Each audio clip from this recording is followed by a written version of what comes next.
para que el Espíritu Santo tome control del tema de esta mañana. Eterno Dios, alabamos tu nombre y estamos agradecidos porque nos das vida para poder venir a este lugar a adorar y a alabarte.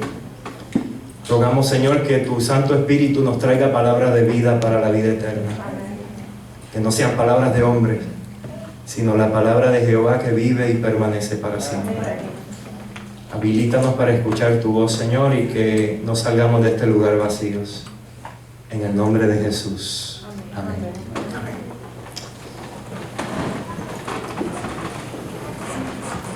Marcos capítulo 9, versículo 29.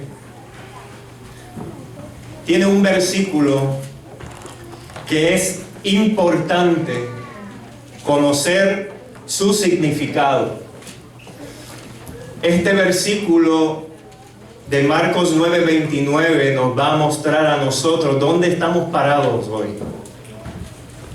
El versículo dice así: y les dijo. ¿Quién dijo? Jesús, ¿verdad? Este género, no se olviden de esa palabra, género, con nada puede salir, sino con oración. El ayuno no está en el original, por eso lo dejé hasta ahí. Cuando usted lee en el original, el griego, dice: y les dijo, este género con nada puede salir, sino con oración. Así que eso de ayuno lo añadieron ahí para que usted ayune. Esto es importante, hermanos. Género, ¿qué es un género, verdad? Si buscamos una definición, como una definición de así en cualquier diccionario, podemos encontrar esto. Género es una palabra que se refiere al tipo, clase, estirpe o linaje al que pertenecen un conjunto de cosas o seres que tienen la misma naturaleza. Es decir, que comparten elementos como génesis, forma y o características. Eso es un género. ¿Cuánto lo entendieron? Yo lo entendí. Está sencillo.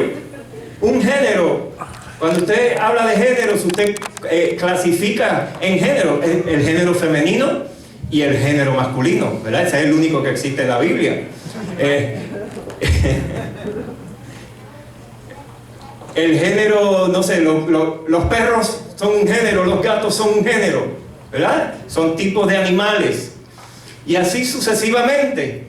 Pero Marcos capítulo 9 tiene una historia maravillosa que nos explica por qué Jesús le dice a los discípulos: este género con nada que puede salir. Pero mi pregunta es: ¿cuál es tu género?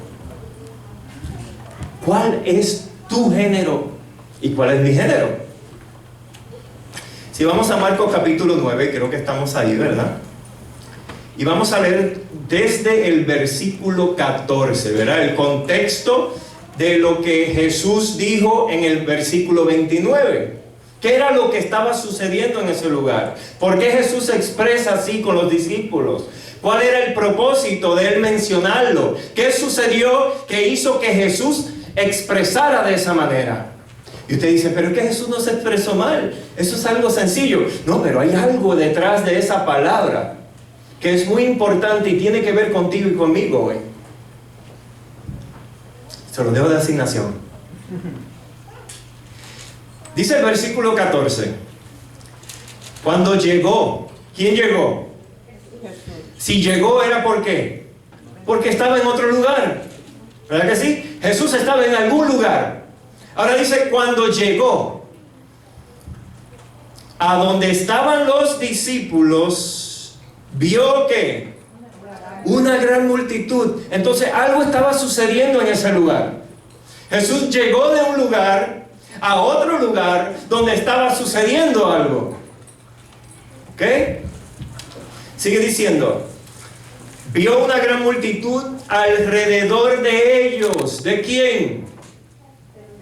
De los discípulos. Y dice, y escribas que disputaban con ellos. Entonces, ¿qué era lo que estaba sucediendo en ese lugar? Estaban los discípulos, estaban los escribas y estaban en una disputa, una discusión, algo estaba pasando. Jesús llega a ese lugar. Ahora Jesús tiene que saber qué es lo que está pasando, porque por algo los discípulos estaban en una disputa. Ok, dice, versículo 15. Y enseguida, toda la gente viéndole, ¿qué? Se asombró. Yo me imagino, porque la fama de Jesús había llegado a todo lugar. Y ahora están los discípulos en una disputa con los escribas, está la multitud alrededor, porque usted sabe que cuando hay chisme, cuando hay cosas que están sucediendo, o no sé, la multitud llega, todo el mundo quiere saber qué es lo que está pasando. Y mira, son los discípulos de Jesús, son los escribas, algo está pasando ahí, yo tengo que ver qué es lo que está pasando. Y todo el mundo llegaba, pero de momento llegó el que ellos no esperaban que iba a llegar. Llega Jesús, y todos estaban asombrados. Jesús vino aquí, que algo va a suceder. Ok. Y enseguida toda la gente viéndole se asombró, y corriendo a él, ¿qué hicieron? Le saludaron. Y Jesús dice el versículo 16, él les preguntó. ¿Por qué Jesús pregunta? Porque Jesús sabía que algo estaba pasando.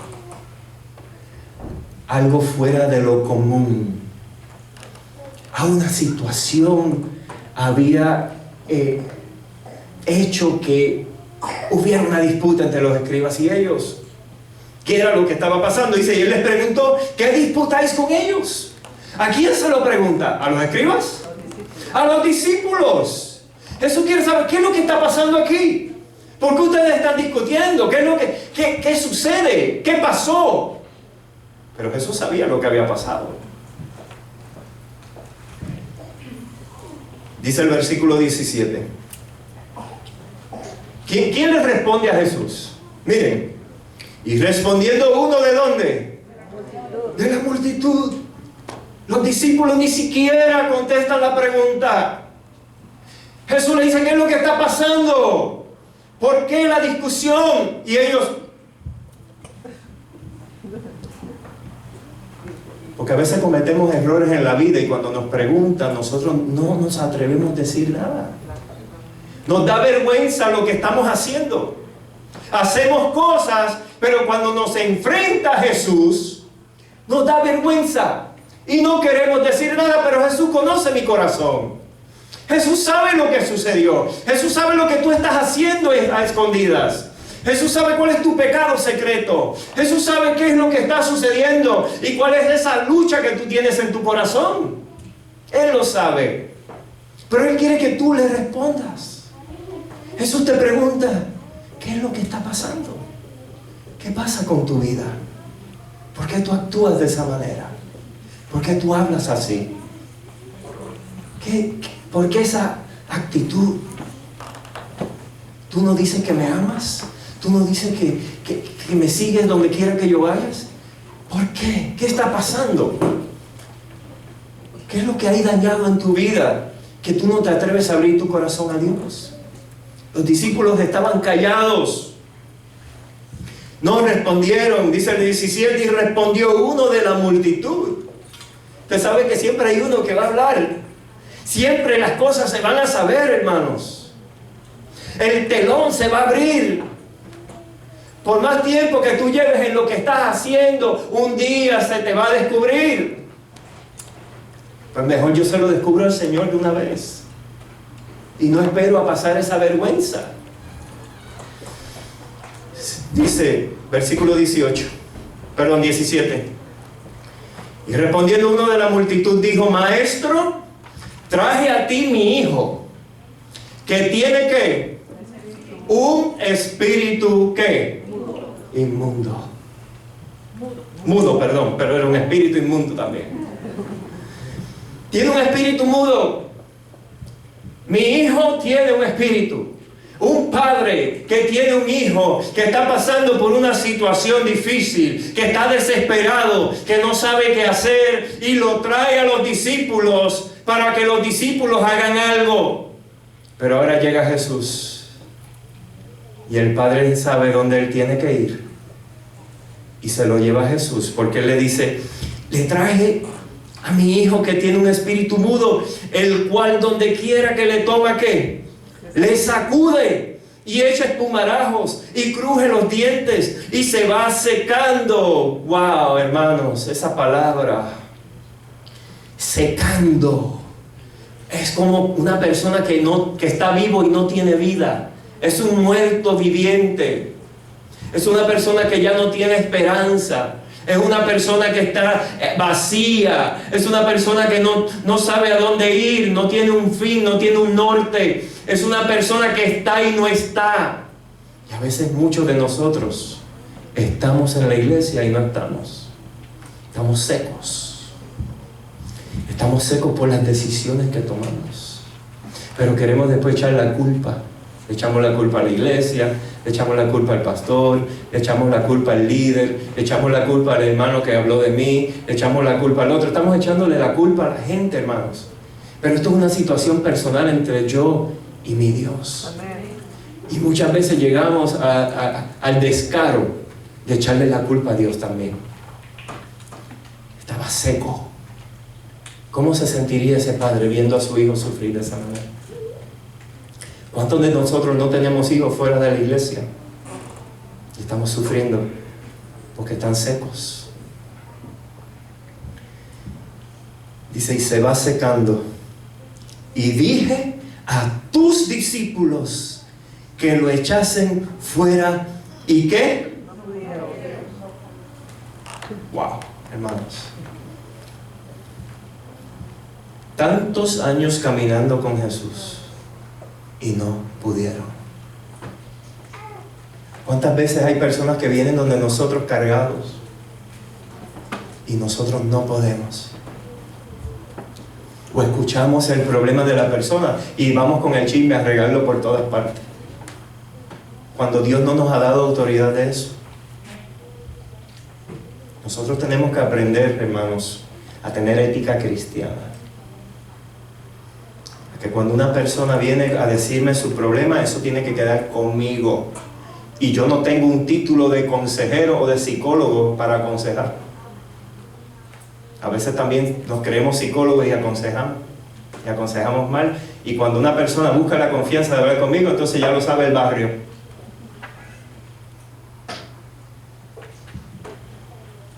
No pudieron, hermanos. ¿Por qué no pudieron los discípulos? ¿Por qué no pudieron? ¿No andaban con Jesús? ¿No decimos ser el pueblo de Dios? ¿Qué pasa? ¿Por qué no hay poder en la iglesia?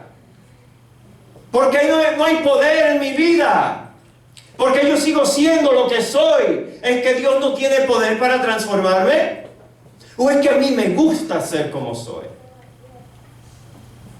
Buscamos excusas. Miren ahora, en Marcos, el capítulo 6 y el versículo 7. Marcos, capítulo 6, versículo 7. Porque hay que ver qué es lo que está pasando aquí. Miren lo que dice aquí. Eso pasó antes. Después llamó a los 12, Jesús, y comenzó a enviarlos de 2 en 2 y les dio ¿qué? ¿Sobre quién? Wow. Le dio autoridad sobre los espíritus inmundos. ¿Y qué pasó ahí? ¿Dónde está la autoridad? Vamos a la gente, no tenemos la autoridad, hermanos. Nos creemos tener la autoridad. Pero cuando nos enfrentamos a la situación, no sabemos ni siquiera qué decir. O a veces buscamos palabritas que repetimos siempre. Porque eso sí sabemos, repetir palabritas. Pero la gente quiere ver vivencia en nosotros. Dios nos da autoridad, hermanos. Y si yo tengo autoridad, mi reflejo tiene que ser el reflejo de Jesús. Porque Jesús es el que está dando la autoridad. La gente tiene que ver a Jesús en mí. En Marcos, capítulo 9, regresando a la historia, versículos 19 en adelante, dice: y respondiendo él les dijo, el papá le dijo a Jesús lo que había sucedido, se lo trajo a los discípulos no pudieron hacer nada. Ahora miren lo que dice Jesús. Y respondiendo él les dijo: oh generación incrédula, ¿hasta cuándo he de estar con vosotros? ¿Hasta cuándo os he de soportar? Con su queja, con su chisme, con su vaina. ¿Hasta cuándo? Mira, ahora Jesús dice: tráemelo a mí. Hermanos, cada situación por la que usted esté pasando, tráigala a Jesús. Tráigala a Jesús. Pero tráigala con la convicción y la confianza y la fe de que Dios va a hacer un milagro. Amén. Y Dios lo va a hacer. Te créame. Amén. Versículo 20 dice: y se lo trajeron. Y cuando el Espíritu vio a Jesús, miren cómo es el diablo. Y cuando el Espíritu vio a Jesús, ¿qué hizo? Sacudió con violencia al muchacho, quien cayendo en tierra se revolcaba echando espumarajos. Había una batalla, hermanos. El diablo quiere hacer ver en ridículo a Jesús. Y nosotros a veces le permitimos a él ridiculizar a Jesús. Por la manera en que estamos viviendo, hermanos. Por cómo somos. ¿Cuándo vamos a abrir el corazón a Dios? ¿Cuándo? Y permitir que el Espíritu controle mi vida. Que el Espíritu tome mis decisiones. Que el Espíritu me guíe por los caminos que yo tengo que andar. Que el Espíritu abra las puertas por donde yo tengo que entrar. Que el Espíritu cierre las puertas donde no debo entrar. ¿Cuándo? Pero estamos contentos en la iglesia. Estamos felices de 11 a 12. Estamos, ay, qué bueno que llegó el sábado para ir a la iglesia. Ay, a mí me gusta ir a la iglesia. Y la iglesia, y la iglesia, y la iglesia, y Jesús. Y cuando no haya edificio, va a seguir viniendo a la iglesia. Hermanos, la iglesia soy yo, templo del Espíritu Santo. Pero el Espíritu Santo tiene que encontrar un templo que permita que el Espíritu controle y limpie. Versículo 21 dice: Jesús preguntó al Padre: ¿cuánto tiempo hace que le sucede esto? Y él dijo: desde niño. El sufrimiento de papá. Desde niño. Versículo 22: y muchas veces le echan el fuego y en el agua para matarle. Pero si puedes hacer algo. ¿Ustedes ven el clamor del Padre? El clamor de una persona desesperada por lo que está sucediendo, que por fin ve a alguien que puede hacer algo, que no va una persona que va a contarle al mundo lo que está pasando. Dice: pero si puedes hacer algo, ten misericordia. Alabado sea Dios, porque es tardo para la ira y grande en misericordia. Porque Dios no te mira como tú estás, sino como tú puedes llegar a ser. Sino porque Dios no te mira allí donde tú estás tirado, sino que Dios va donde ti y te levanta. Dios no te va a abandonar. Jesús te ama, así como tú estás, así con lo que tú tengas por dentro, lo que tú hayas pasado, la mochila que tú estás cargando desde tu niñez. Cristo te dice: ven a mí, tráeme esa carga, tráeme ese problema, pero ven a mí. Yo soy el único que puedo hacer algo por ti. Yo soy el único que te puede levantar y restaurar y sanar. Yo soy el único que puede transformar tu vida. Es Jesucristo, no podemos ir a nadie más. Ven a Jesucristo. Y dice el versículo 23. Jesús le dijo: si puedes creer, al que cree, todo le es posible. ¿A quién? ¿Cuántos creen en Dios? Bien. ¿Saben que los demonios creen y tiemblan? Ahora la pregunta debería ser, ¿cuántos le creen a Dios? Porque creer en Dios, cualquiera usted le pregunta y dice yo creo en Dios, pero creerle a Dios es otra cosa. Abraham creyó, ¿verdad? Le creyó a Dios, dice la palabra. No dice creyó en Dios, le creyó a Dios. Cuando nosotros creemos a Dios, nuestro corazón está abierto para que Él tome el control. Y seguimos sus pasos. Sigue diciendo aquí. Versículo 24 dice, e inmediatamente el padre del muchacho clamó y dijo, creo, ayuda mi incredulidad. En otras palabras, yo creo en Dios, pero ayúdame a creerle a Dios. Ayúdame a creerle a mi Señor. Ayúdame a creer lo que tú vas a hacer. Ayuda a mi incredulidad, porque yo soy débil y no tengo fuerzas. Porque yo soy un ser humano finito y no puedo. Pero contigo yo sé que es más que suficiente. Contigo, Señor, yo sé que tú me das la victoria. Contigo, Señor, yo sé que tú me levantas. Yo sé que tú restauras. Yo sé que tú transformas. Señor, ayúdame. Ayuda a mi incredulidad. Y entonces, sigue diciendo, y cuando Jesús, versículo 25, vio que la multitud se agolpaba, reprendió al espíritu inmundo, diciéndole, espíritu mudo y sordo, yo te mando, sal de él y no entres más en él. Wow. Y esa es la autoridad que el Señor nos está dando a nosotros, hermanos. Pero no la tenemos, ¿saben por qué? Porque nuestras vidas están mal. Porque no permitimos que Él controle nuestra vida. Yo quiero controlar mi vida. Yo quiero hacer lo que a mí me gusta. Yo quiero hacer lo que a mí me da la gana. Y no he permitido que Dios entre en mí y me transforme. Y que la gente pueda ver a un Jesús maravilloso en mi vida. Dice, entonces el espíritu no se va así porque sí, miren lo que dice. Entonces el espíritu, clamando y sacudiéndole con violencia, salió. Y él quedó, hermanos, y el niño quedó muerto. Dice como muerto, pero quedó muerto. De modo que muchos decían, está muerto. Pero alabado sea Dios. Que no importa que tú estés en sequedad, que no importa que tú estés vacío, que no importa que tú estés muerto, Jesús vino a darte vida. Y te la quiere dar en abundancia. En abundancia, hermanos. Hasta que sobreabunde, dice un versículo, ¿verdad que sí? Alabado sea Dios. Él nos ama. Él nos quiere llenar de su espíritu. Él nos quiere dar esa autoridad, ese poder para nosotros llevarlo al mundo, llevarlo a los demás, llevarlo a mi vecino, a mi amigo, a mi compañero de trabajo, a todos. Pero no con palabrería, sino con una vivencia maravillosa en mi vida. Miren, versículo 27 dice, pero Jesús, tomándole de la mano, le enderezó. Si tu camino está torcido, hay esperanza, hermano. Jesús quiere enderezarlo. Dice que Jesús lo enderezó, ¿y qué más?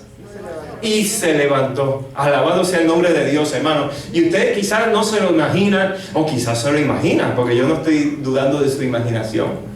Pero yo cuando leo esto, yo veo al muchacho muerto, yo veo a un muchacho que lo tiraban al fuego, lo tiraban al agua, que lo sacudían, todo desbaratado, que quizás el padre ni lo reconocía ya. Era un demonio que estaba acabando con él. Y Jesús lo endereza, lo restaura, lo sana. Yo me lo imagino como salió Naamán del agua cuando estuvo las 7 veces, ¿verdad? Yo me imagino a ese niño cuando Jesús lo levantan. Un milagro, hermanos. Amén. Jesús, el dador de la vida. ¿Usted cree que Jesús lo va a dejar así como quiera? Jesús no te quiere dejar a ti como tú quieras. Jesús quiere transformarte, Él te quiere dar vida, Él te quiere restaurar, Él te quiere dar salud. Amén. Jesús quiere que tú seas una persona diferente. No, pero es que yo estoy con esta enfermedad. Mira, pero Dios te quiere dar vida y gozo, aunque tú te mueras al otro día. ¿Me estás entendiendo? Es que a veces nosotros queremos vida para vivir los 80 años en la tierra, pero no, Jesús nos quiere dar vida para vivir eternamente. Una eternidad con Jesús, que si el pastor Jay sale de aquí hoy, lo atropellaron al frente aquí en la calle, murió, pero murió en el gozo. Yo sé que cuando yo abra mis ojos veo a Jesús venir. Eso es lo que Cristo quiere darnos, esa confianza, esa seguridad, esa esperanza. Amén. Él nos quiere dar ese gozo y vida. Ahora dice, versículo 28, cuando Él entró en casa, sus discípulos, ¿quiénes? ¿Qué pasó con los discípulos que no se escucharon en ese lapso, verdad? ¿Dónde estaban ellos?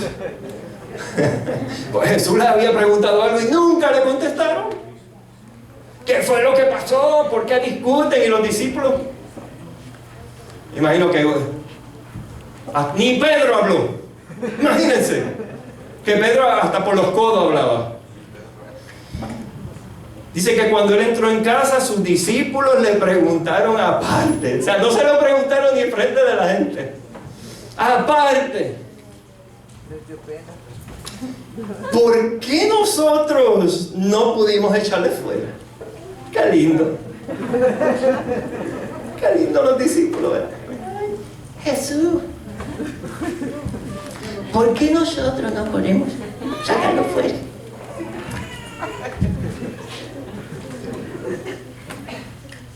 Si les había dado autoridad, ¿qué pasó?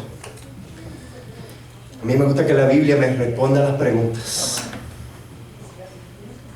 ¿Saben que en Mateo capítulo 17 y el versículo 20, contando la misma historia, miren lo que dijo Jesús ahí?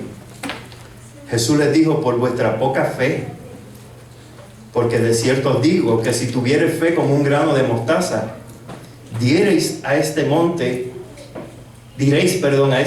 pásate de aquí allá, y se pasará, y nada os será imposible. Pero esa era la respuesta. No. Sí hacía falta fe, hermanos, porque necesitamos la fe de Jesucristo para nosotros entregarnos a Él.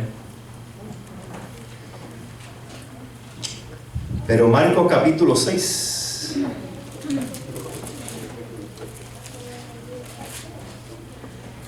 Versículo 7, yo lo leí ya. Así que vamos al otro. Bueno, de todas maneras lo voy a repetir, por algo lo puse aquí, Dios me permitió ponerlo aquí. Marcos capítulo 6, versículo 7 dice, ellos están preguntando, ¿por qué, Señor? Y dice, después llamó a los 12 y comenzó a enviarlos de 2 en 2 y les dio autoridad sobre los espíritus inmundos. ¿Y qué pasó entonces con los discípulos? ¿Por qué no pudieron? Si Dios les había dado autoridad. Pero no es solamente que Dios les dio autoridad. ¿Cuánto tiempo llevaban ellos caminando con Jesús? ¿Cuánto tiempo llevaban ellos viendo el poder de Dios a través de Jesús? ¿Cuántas veces Jesús no les estaba enseñando cómo vivir, cómo ser un buen cristiano, cómo llegar a las personas con esa autoridad, que ellos vieran a Jesús a través de ellos? ¿Qué es lo que está pasando? Porque Jesús había levantado a la hija de Jairo, ¿verdad que sí? En las bodas de Canaán, Jesús había hecho el milagro del vino. ¿Qué más? Jesús alimentó a 5,000. Jesús sacó un espíritu inmundo de una persona. Jesús andó sobre el mar frente a ellos. Jesús sanó a la suegra de Pedro. Jesús sanó a los enfermos en Genezaret. Habían sanados.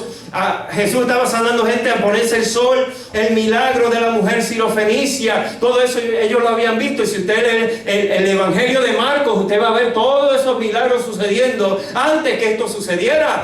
Había sanado un leproso, había sanado un sordomudo, había sanado un paralítico, había alimentado 4,000 más. El hombre de la mano seca, Jesús se le había restaurado. Jesús calmó la tempestad. Jesús sacó el demonio del endemoniado gadareno. ¿Qué más? La mujer del flujo de sangre. Todo eso los discípulos lo habían visto, lo habían vivido, estaban ahí con Él. Pero ¿qué pasó, hermanos? Vamos a las respuestas. ¿Por qué Jesús les dijo que ese género solo salía con oración? ¿Qué género? ¿A qué género se refería Jesús entonces? Hermano, yo les voy a preguntar, ¿a qué género se refería Jesús? Díganlo duro que no escucho. Eso es lo que la iglesia cree. Pero eso era lo que Jesús estaba queriendo decir ahí. Aquí ahora es que vamos a desenvolver el misterio del género. Porque estamos acostumbrados a que leemos lo que Jesús dice y decimos, ¿era el espíritu ese sordo mudo que tenía el muchacho? Pero la Biblia es clara, hermanos. Miren, en Marcos capítulo 8, versículo 31, la Biblia dice: y comenzó a enseñarles que le era necesario al Hijo del Hombre padecer mucho y ser desechado por los ancianos, por los principales sacerdotes y por los escribas, y ser muerto y resucitar después de 3 días. ¿Saben que cuando Jesús anunciaba su muerte, los discípulos nunca escuchaban la parte de resucitar? Y los discípulos veían a un Jesucristo que se iba a sentar en un trono como Rey de Israel. Ahora Jesús en el capítulo 8 les dijo: mira, yo voy a morir. ¿Cómo? Marcos capítulo 9, versículo 2. Y ahorita les explico. 6 días después, Jesús tomó a Pedro, a Jacobo y a Juan y los llevó aparte solos a un monte alto y se transfiguró delante de ellos. Dice: pastor, no entiendo. Porque usted me brincó de un lado a otro. ¿Y qué es esto? Me llevó al 8, al 9 al principio. Y estamos hablando del género. ¿Qué pasó ahí? Hermano, cuando Jesús le dice a los discípulos que va a morir, ¿ustedes creen que los discípulos no se desanimaron? Cuando Jesús se lleva a Pedro, a Jacobo y a Juan, ¿cómo se sintieron los demás? ¿Cuál es tu género? Deseado de todas las gentes, página 397, dice: las palabras con que Cristo señalara su muerte les habían infundido tristeza y duda. Y la elección de los 3 discípulos para que acompañasen a Jesús a la montaña había excitado los celos de los otros 9. En vez de fortalecer su fe por la oración y la meditación en las palabras de Cristo, ¿por la qué? ¿Y con qué sale ese género? Y la meditación en las palabras de Cristo se habían estado espaciando en sus desalientos y agravios personales. Wow, ¿cuál es tu género? ¿Con qué sale ese género, hermanos? ¿Qué género? La envidia, el orgullo, los celos, la duda, el chisme. ¿Qué era lo que estaba pasando con los discípulos? ¿Por qué no pudieron sacar el demonio si Dios les había dado autoridad? Es que cuando escuchaban que Jesús les decía una verdad, ellos no querían escucharla. Y comenzaban a dudar. Y comenzaban a tener celo. ¿Por qué Jesús se llevaba a estos 3 discípulos con él? Hermano, porque eran los más que necesitaban. Pero los otros no estaban felices. Y ese es el problema en la iglesia. Que no estamos felices. Decimos estar, nos sonreímos y todo, pero por dentro nos estamos muriendo. Aquel tuvo un logro y nosotros, hubiera sido mi hijo. Aquel hizo un programa de escuela sabática, yo lo hubiera hecho mejor. Aquel otro no lo llamaron para pasar al frente y ya está enojado. O aquel dijo lo otro y ya están por allá en otra cosa. ¿Usted me está entendiendo? ¿Cuál es tu género? Ese género, hermano, sale con oración. Oración, hermanos. ¿Hasta cuándo? ¿Hasta cuándo vamos a seguir siendo lo que somos? ¿Cuándo vamos a reflejar a Jesús? ¿Cuándo vamos a hablar con autoridad? ¿Cuándo vamos a ir al mundo y la gente va a ver en nosotros algo diferente? ¿Cuándo? Cuando comencemos a doblar rodillas de verdad. Cuando no estemos recitando, rezando, porque nosotros rezamos las oraciones. Cuando abramos el corazón y permitamos que el Espíritu de Dios tome control y transforme mi vida. Y el mundo pueda ver, mira, yo soy, usted es adventista del séptimo día, ¿por qué?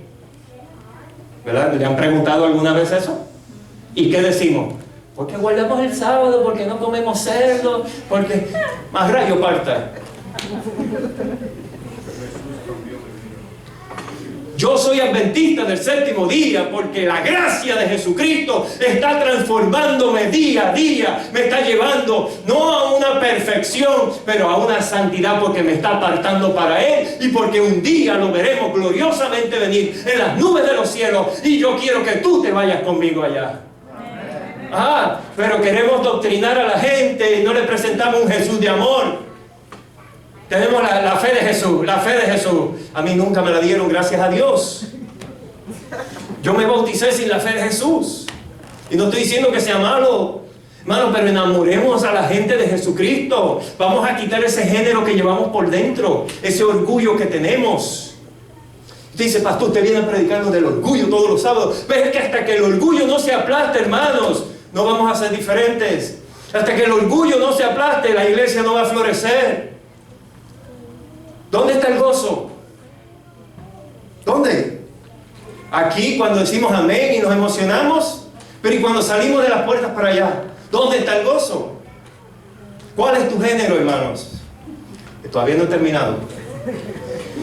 Dice Mateo capítulo 7, versículos 16 y 17: por sus frutos los conoceréis. ¿Por qué? Por sus frutos los conoceréis. Usamos estos versículos para atacar a los evangélicos, a los católicos, a los demás de allá, y nosotros nos perdemos criticando a las demás religiones, y ellos se van a ir al cielo primero. Por sus frutos los conoceréis. ¿Acaso se recogen uvas de los espinos o higos de los abrojos?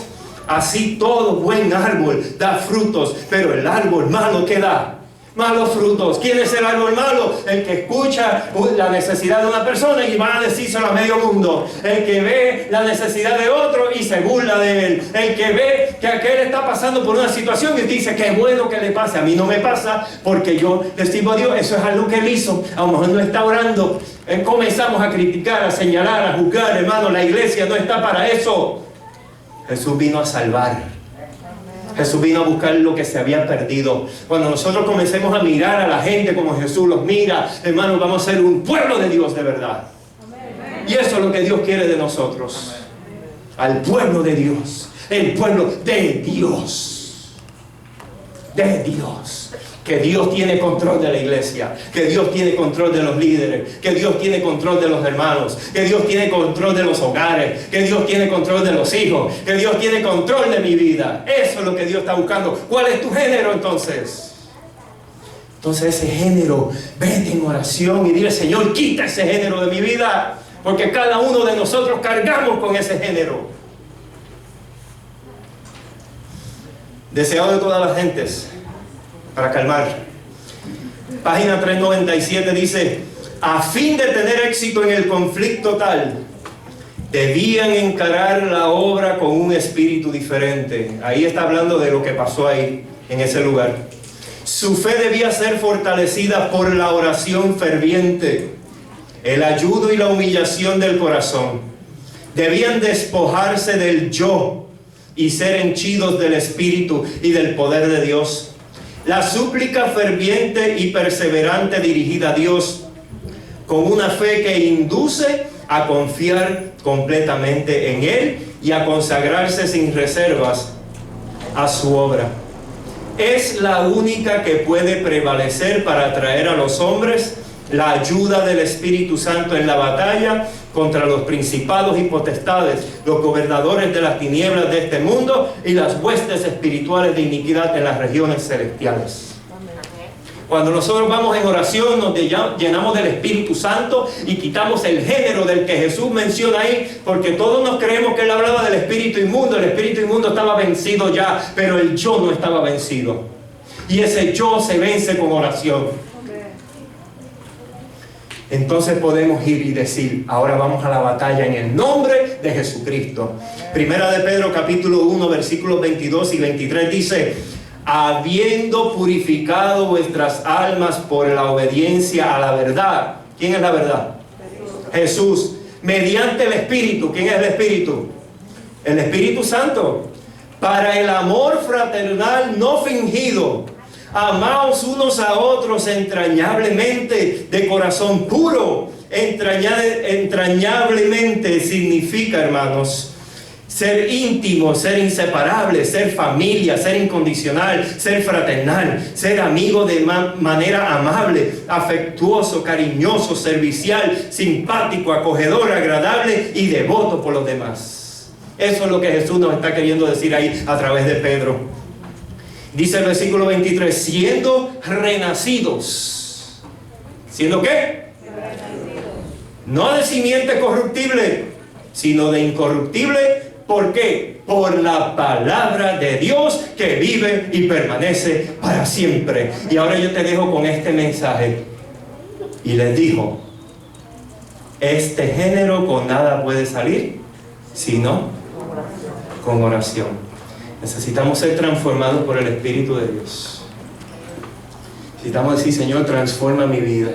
Que este género que yo llevo por dentro desaparezca, que yo pueda reflejar el amor de Jesucristo a mis hermanos, a los demás, aquel que llega por estas puertas pueda ver algo diferente en este lugar, hermanos. Dios está buscando esa transformación en su iglesia y esa transformación tiene que comenzar conmigo. Conmigo. Porque soy yo el que tiene que permitir que Jesús me aplaste para que el Espíritu tome control. Yo te voy a pedir que te pongas de pie. Vamos a cantar.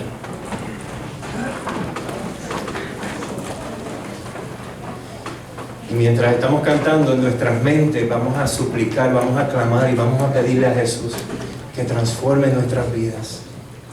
La iglesia de Dios tiene que ser una iglesia amorosa, no de palabras, sino de actos. Que la gente pueda ver en nosotros. Que solamente en oración nosotros vamos a tener la victoria y esas bendiciones que Dios nos da se van a pasar a los demás. Dios nos ha llamado a nosotros para bendecir. Se perdió.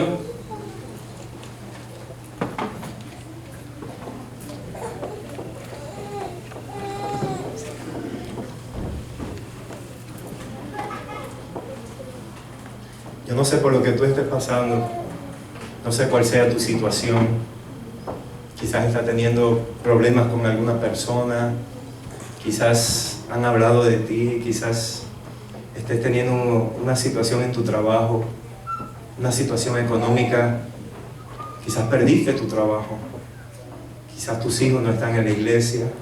O tienes una enfermedad que los médicos han dicho que ya no hay solución. No sé. Pero Dios conoce tu corazón. Y Dios sabe cuál es la petición que tú tienes. Dios es todopoderoso. Y así como Él levantó a ese muchacho que estaba acabado, destruido, Dios te quiere levantar a ti en esta tarde.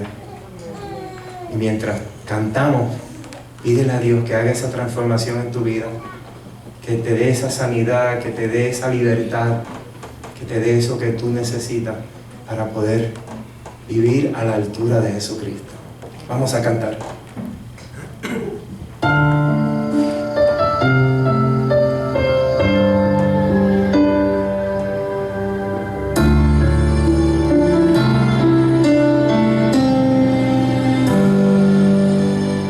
Ven, Señor, transfórmame en tu siervo. Ven, renueva cada pensamiento.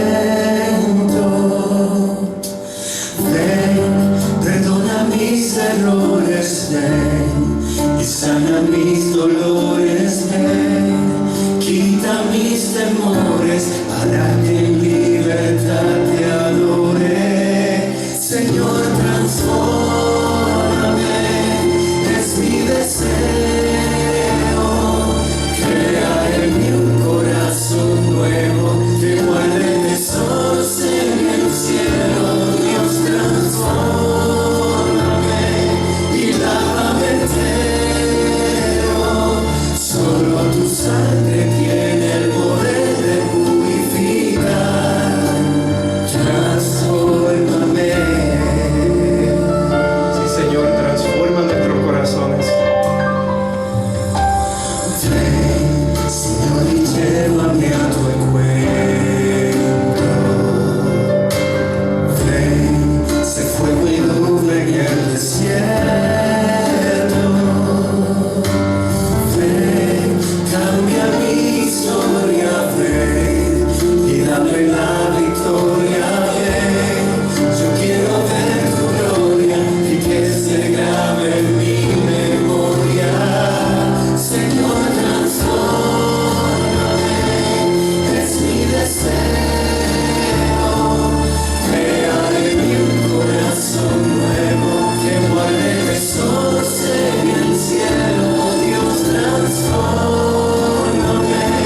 y lávame entero. Solo tu sangre tiene el poder de purificar. Transfórmame.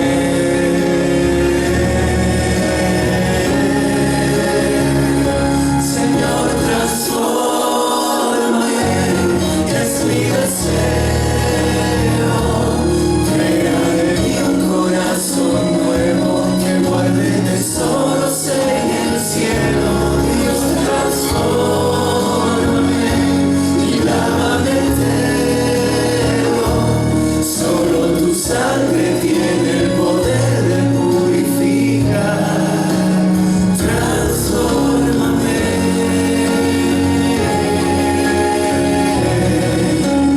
Transfórmame.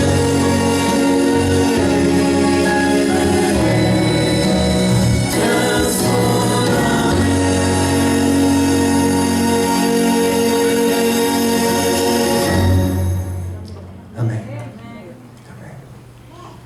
Señor, estamos delante de ti reconociendo tu autoridad.